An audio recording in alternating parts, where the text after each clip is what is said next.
Hey guys, welcome back to my channel. Thank you so much for visiting my channel and watching this video, however you got to my video. So I was away last week. My work schedule has been seriously crazy, just really long hours, so I have not had a chance to film. I legitimately did not have a chance to film.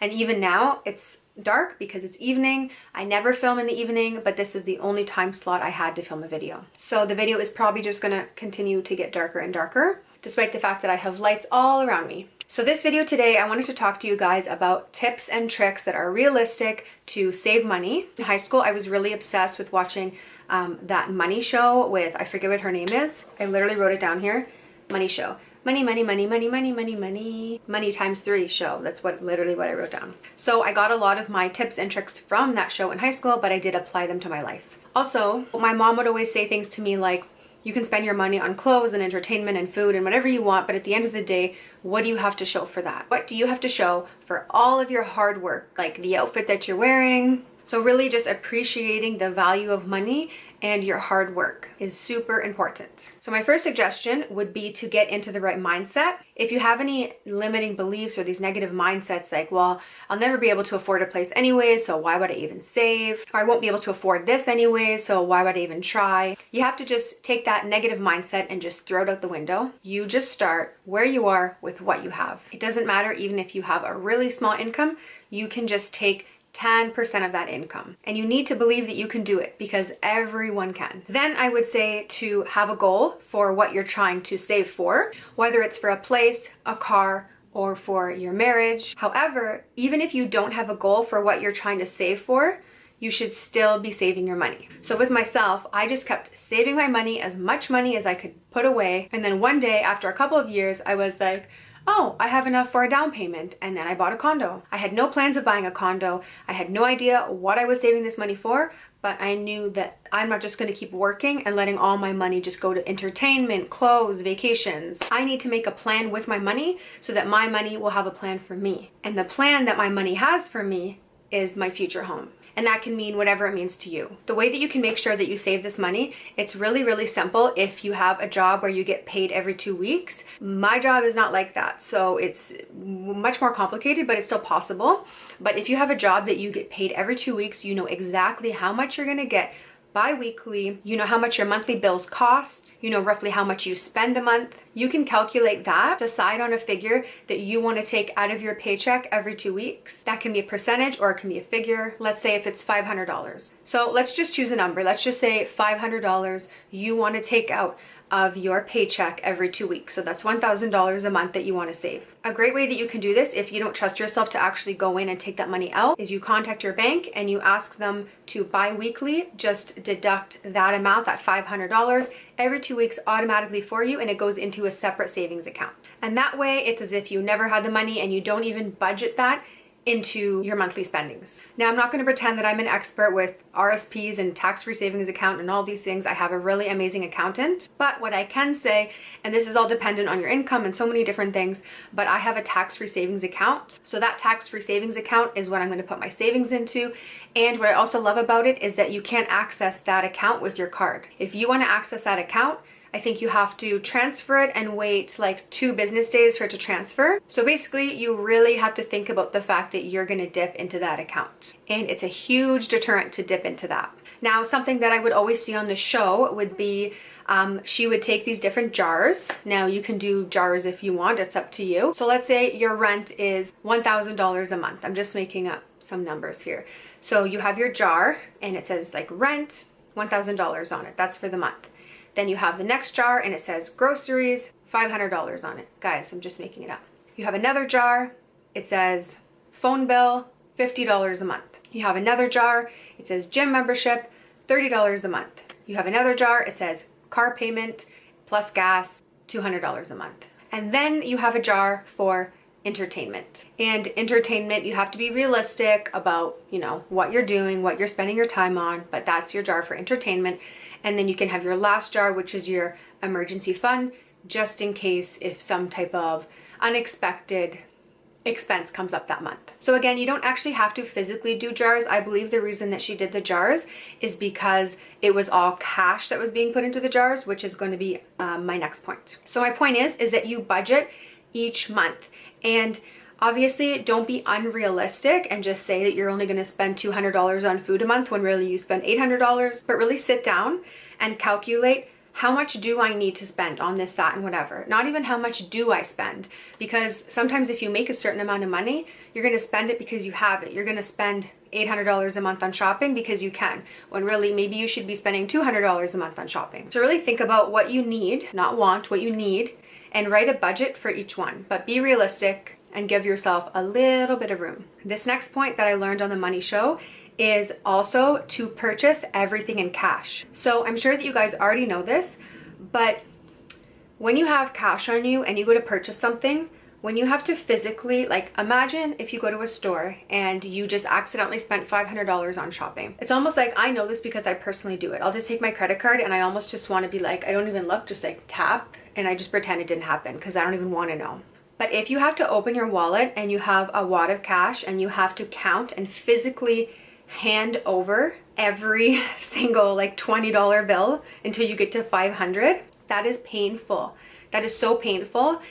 It's like you just see all of your hard-earned money just like going to waste, essentially. It feels like you really get a feel of how much you're spending when you do that, and it's really uncomfortable, but it is a really great deterrent to spend less money. Another tip is to not use your credit card. I know that that's not possible for everybody, but if you can put your credit cards away and not access them anymore, that is one of the best things that you can do, because then you're just spending within your means. So you're just using that amount that you have in your checking account, let's say, or just that cash that you have designated in that jar. Another big thing is determining a need versus a want. Obviously, we want a lot of things, and you know, we're human, so we're gonna buy things that we don't need but we want.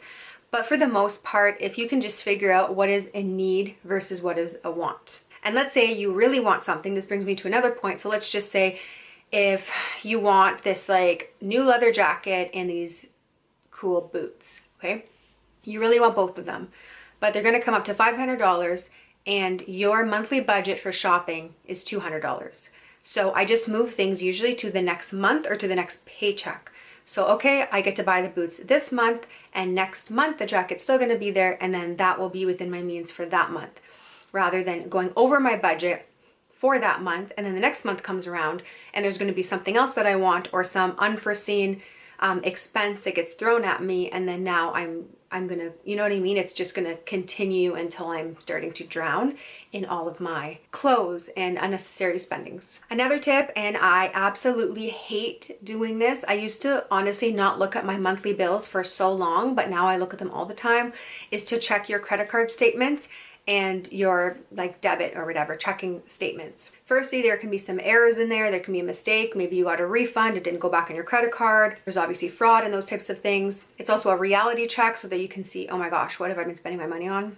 Another thing is so that you can figure out how much money, unnecessary money, am I spending that I don't even realize that's coming off of my credit card or out of my account, monthly or bi-weekly, that I didn't even remember that I had. Because there's all types of things that we signed up for. I signed up for like this resume builder online and some like gym that I forgot about, and just a million things. And then you check and you're like, oh my God, I've been paying for that this entire time. So I believe that these tips are more of lifestyle tips. I think that this is something that we could incorporate and live like this most of the time. It's pretty realistic to put a budget on whatever you're doing. However, now I'm going to give some tips on some serious savings if you have to like pay something off really quickly, or you just need to get things moving a lot faster, or maybe you're under a lot of financial stress right now. So 2 summers ago, I wasn't working quite as much, so I really cut down on a lot of things. And for me, this wasn't a lifestyle, because this is not something that I could do all the time and live like this. But this was something that I could commit to in the meantime until I could catch up with my payments. So what I did is I figured out how much I'm spending, and I cut down on every single thing, or tried to eliminate it completely. So I'm just gonna give some examples. One was getting my nails done. Girls know this. I'm obsessed with getting shellac nails, but I was realizing that I was spending $50 every 2 weeks. That's $100 a month.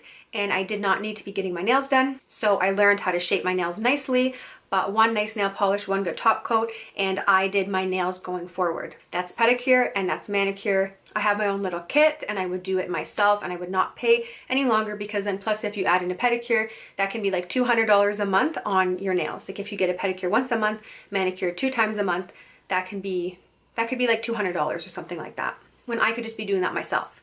So for that season, I did those things for myself. Another thing was gym membership. I think that I was paying, I don't remember how much I was paying for the gym, but I canceled my gym membership. I bought a skipping rope and I had like exercise bands. So all I did was YouTube videos. There are so many amazing YouTube videos. You do not need to go to the gym. So many HIIT workouts, cardio, you do skipping. I ran outside in the summer. I have a treadmill in my garage. Again, you don't even have to have a treadmill. You have a skipping rope. I had some little weights at home, and basically I didn't pay for the gym anymore. I didn't pay for getting my nails done anymore. I didn't pay for getting a pedicure anymore. I would always pack my lunches. So I would never buy food out, ever, ever, ever. I would always pack all of my meals because that seriously adds up. I would always calculate the cheapest way for transportation. I would park a lot farther for free parking, and then I'd be able to walk and just look at it as exercise. Whenever friends would ask me to go to dinner, I would just change it to coffee, because like a $2 coffee is a huge difference from like a $25 dinner.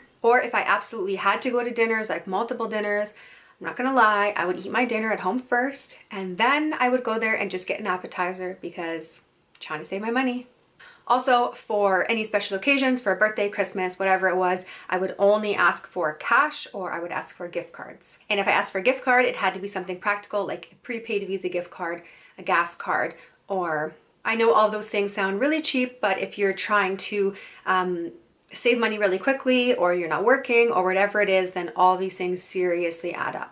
Another thing that I did, I used to work in a corporate job, so I worked like a 9-to-5 job, but I was trying to buy something specific that I needed even more money for. So I picked up gigs like promotional work, which I still do now. So I would work my Monday to Friday, 9 to 5, and then on the evenings and weekends, I would work additional jobs, and then obviously save all that money.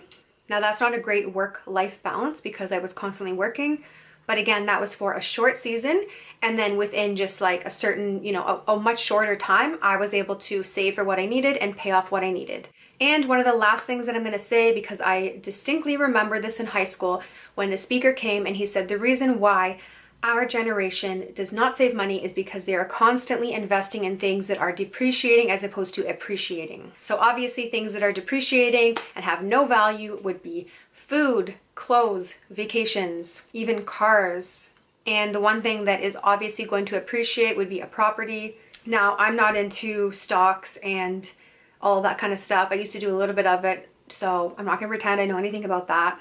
But basically what I'm saying is that we need to invest our money in growth. And again, I'm not going to pretend that I'm an accountant, so get yourself an awesome accountant or speak with someone with investments. But the point is to not spend all of our money on things that are depreciating.